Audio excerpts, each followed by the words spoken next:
आता वर स्वर्गातून विलासराव काय बोलत असतील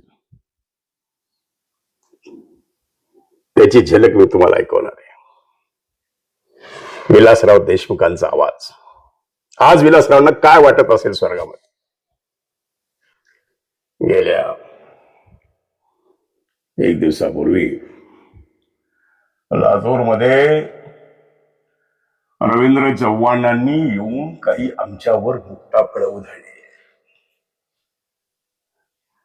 आणि माझं भाजपच्या या लोकांना माझं सांगणं आहे, राजकारणाची सुद्धा लातूरची एक संस्कृती आहे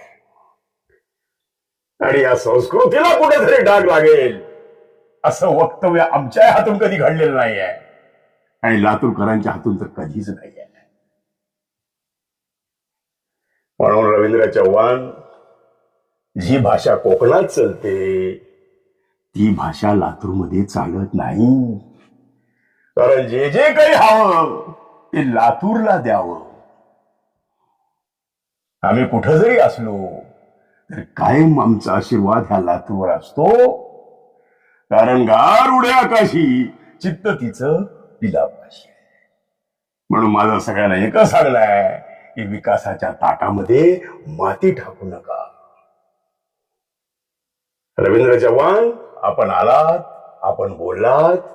आम्ही देशमुखांना जो बूस्टर डोस दिला त्याबद्दल आपले लाख लाख आभार. धन्यवाद. जय हिंद, जय महाराष्ट्र.